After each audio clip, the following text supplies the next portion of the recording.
In today's video, an ordinary night in Dagenham, something extraordinary and terrible unfolded. The kind of crime that begins quietly and ends with questions no one can answer. What started as just another evening would soon unravel into a story of mass, murder and mysteries that still refuse to explain themselves. This is Curios&Spiritual. No deep dives, because this isn't a philosophy lecture. It's a murder story, and murderers aren't exactly known for their depth.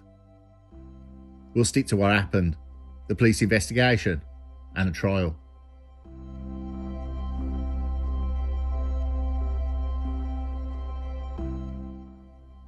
We go back to Friday night in Dagenham. The world is doing what it usually does in suburban East London, minding its own business, scrolling through phones, and pretending the kebab shop smell is not making them bloody hungry. Nothing about Rothwell Gardens suggests it's about to become a news headline. Now historically, Dagenham was a village in the county of Essex until 1965, when it became part of Greater London. Somewhere in this quiet slice of Essex-adjacent London geography, Haseeb Bhatti, 23, and far too young to be anything other than alive, is just getting on with his night, whether he's coming home, out visiting, or just on the wrong pavement at the wrong time. Then right on cue, the sort of car that has never once turned up to do anything wholesome rolls into view. A Mercedes, not the taking your nan to bingo kind of Mercedes, but the 5 men inside wearing gloves for reasons unrelated to the weather sort.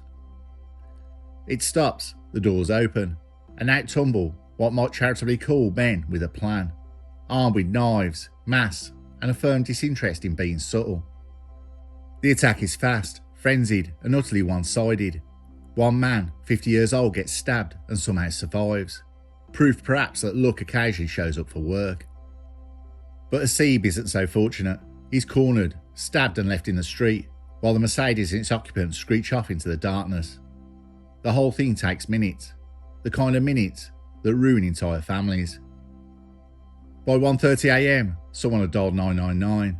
The London Ambulance Service arrives with that particular urgency reserved for the words serious stab wound.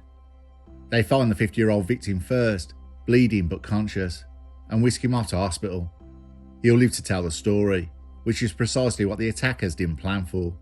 But then, they didn't plan on leaving a body either. At least, not one with quite so many witnesses, and CCTV cameras taking an interest. While medics deal with the first casualty, another call pings through just round the corner on Flamstead Road. A second victim's been found. Paramedics rush over, but it's already too late. Haseeb Bhatti is pronounced dead at the scene, and with that, what had begun as a chaotic few minutes becomes a murder inquiry. Blue lights are across Dagenham, the road sealed off with crime scene tape, and residents gather behind curtains, half curious, half terrified, whispering theories that will later appear slightly mangled on Facebook community groups. The police arrive, and forensics teams pile out with their cameras and evidence bags. CCTV is everywhere, of course. Dagenham may not have enough jobs or funding, but it does have cameras. Every shop, lamppost, and bus route doubles as a silent witness. The detectives know this, and they start the tedious but crucial task of collecting it.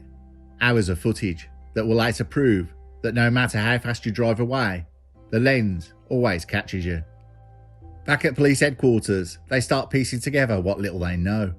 Multiple attackers, all armed with knives, a dark Mercedes, a 50-year-old man injured, a 23-year-old man dead. Motive? Unclear. Random? Unlikely. Planned? Almost certainly. The gloves of the mass aren't exactly impulse buys. Meanwhile, as the night turns to morning, the gravity of it all sinks in. Haseeb's family are told those terrible bureaucratic words. "We're very sorry, there's been an incident." It's a kind of phrase that sounds neutral until it detonates your life. Their statement later will be heartbreakingly dignified. Our son was our world. Losing Haseeb has broken us completely. By daylight, the scene looks like every British crime scene ever. Uniformed officers standing guard, a sea of high-vis vests, evidence markers dotting the pavement. As always happens, speculation fills the air faster than facts can catch up. Social media churns. Was it gangs, drugs, road rage, a random act? Everyone's cousin's mate heard it was over money. But nobody actually knows. The truth, as it often does, takes its time. What the police do know is that it wasn't some tragic misunderstanding. The gloves, the mask, the car, these are hallmarks of something premeditated. And while the attackers clearly weren't subtle, they weren't completely stupid either. They tried to cover their tracks. Tried being the operative word. The Metropolitan Police launches a full-scale murder investigation. Detectives from the Specialist Crime Command take over. They begin the slow, methodical work of pulling CCTV stills, vehicle traces, mobile phone pings, and witness statements. And soon, small details start to emerge. A car matching the Mercedes description is spotted nearby. Two men in hoodies caught on one camera, sprinting away. Before the week is out, detectives make their first arrest. Frankie Burletson, 25, from Dagenham, finds himself waking up to the kind of knock on the door that ruins your morning. He's arrested on suspicion of murder. A few days later, Swayf Amana, 27 years old, also from Dagenham, joins him in custody. Both will be charged.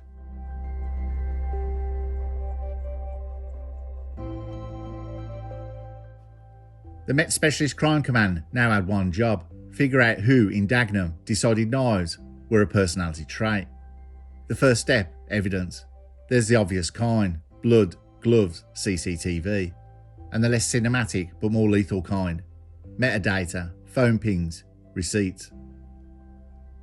Meanwhile, detectives did what detectives always do. They started watching. Hours upon hours of CCTV footage. The true national sport of Britain. Every street corner, takeaway, and minicab office is armed with cameras. And Dagenham's collection was about to pay its rent. It's less CSI London and more two detectives squinting at a blurry Mercedes while eating stale crisps. But that's where the magic happens. It didn't take long for them to spot it. A Mercedes of the same colour and model seen near the scene, slipping through the grainy footage like a ghost. Detectives traced its route before, during and after the attack, using the city's CCTV network and automatic number plate recognition cameras. Yep, those 1984 Orwellian sentinels that never blink. The car, it turned out, had been circling before the stabbing. Not exactly the behaviour of men looking for a parking space. Now came the forensic slog.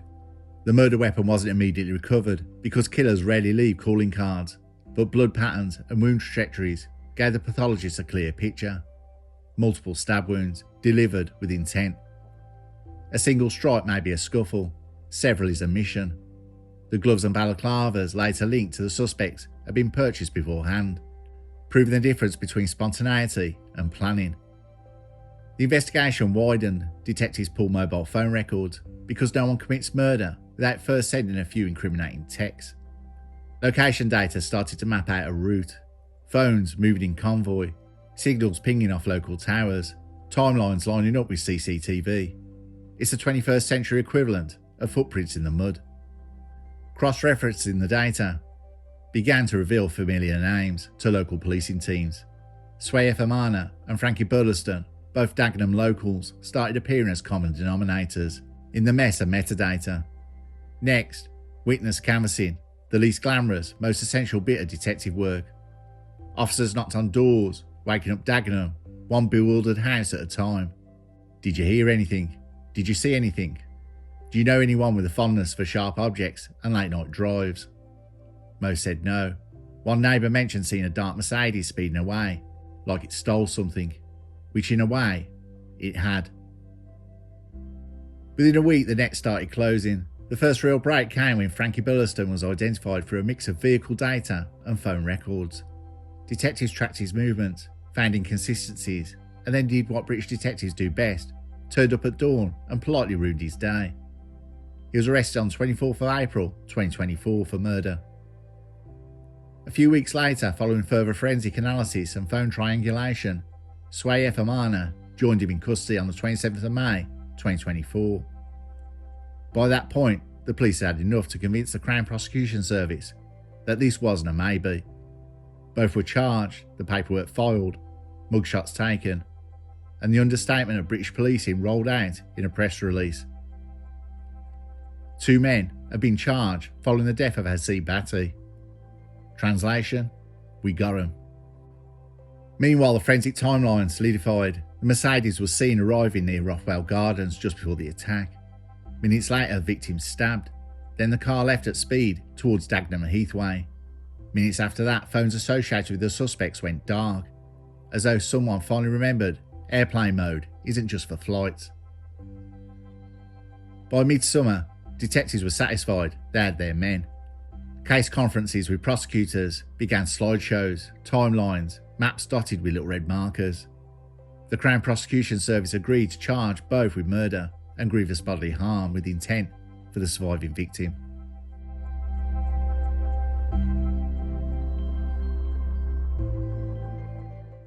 By the time the trial of Swayf, Amana and Frankie Burletson rolled into Snarebrook Crown Court, the police had done their bit. The Crown Prosecution Service had stapled the paperwork into something roughly the size of a small oak tree, and the defendants were about to learn what the full weight of the law actually feels like when it lands squarely on your head. The prosecution began. They painted a neat, brutal picture. On the night of the 20th of April 2024, Amana and Burletson, with others unknown, armed themselves with knives, pulled up in a Mercedes and launched a premeditated attack. It wasn't a bar fight. It wasn't an accident. It was deliberate, orchestrated act of violence that left Haseeb Bhatti dead and another man seriously injured. The first big act of the prosecution's case was CCTV Central. Then came the mobile phone evidence. The defendants' phones moved across the map together with the Mercedes. Burletson's phone pinged near Rothwell Gardens minutes before the killing. Amana's signal joined it like a bad duet. After the attack, silence. Both devices abruptly stopped transmitting, as though someone remembered that airplane mode isn't invisibility. Then came the witnesses, neighbours, bystanders, the 50-year-old man who survived. His testimony was harrowing. The Mercedes stopping, men jumping out, knives flashing, chaos erupting. He described Haseeb trying to defend himself, and then silence. After weeks of testimony, the trial reached its closing act. The prosecution stood again, now with the calm confidence of someone who knows the end of the story. Ladies and gentlemen, he told the jury, these men planned this attack. They armed themselves. They concealed their identities. They murdered Haseeb Bhatti in cold blood. Do not let their silence speak louder than the evidence. The jury found both men guilty. There was also another man, but he was acquitted of all charges. Swayf, Amana and Frankie Burletson were convicted of murder and grievous bodily harm with intent. Sentencing was set for 31st of October 2025, Halloween, because fate occasionally has a dark sense of humour. The two men will receive life sentences, their minimum terms determined by how much planning the judge deems excessive, which given the balaclavas, gloves and convoy is probably a lot.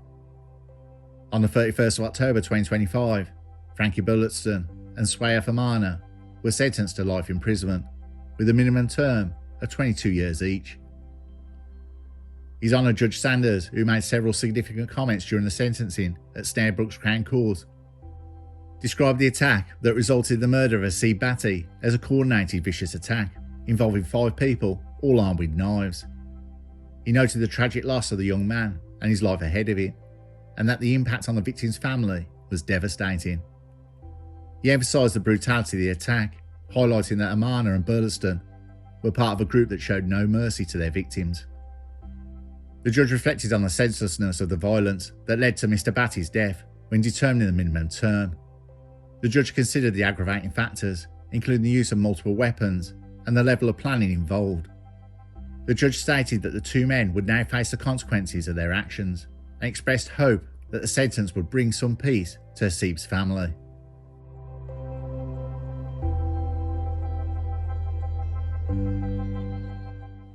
In the end, when the court adjourned and the headlines faded, all that remained was the question that no one, not the detectives, not the barristers, not even the families could answer. Why? Why did two young men with all the possibilities of an ordinary life still open to them decide to arm themselves, cover their faces and carve a stranger's name into a police file forever? The evidence told us how meticulously, scientifically, painfully it mapped every moment, every text message, every step, but it never told us why. And that's the part that keeps everyone awake. The investigators can reconstruct a night down to the second, but they can't open a skull and extract a motive. The courtroom, for all its ceremony, cannot legislate reason into existence. It's tempting to imagine a grand narrative, a feud, a betrayal, a line crossed somewhere in the shadows of Dagenham, but none emerged. No clear grudge, no debt, no honour among thieves, just a senseless act of violence, organised with chilling precision and driven by what? Ego, fear, boredom, the terrifying possibility that it was all for nothing. That perhaps is the most frightening truth. Violence doesn't always have a story behind it. Sometimes it's just an echo of chaos wearing a human face. And in the absence of reason, there's a particular kind of horror, not cinematic or operatic, just hollow.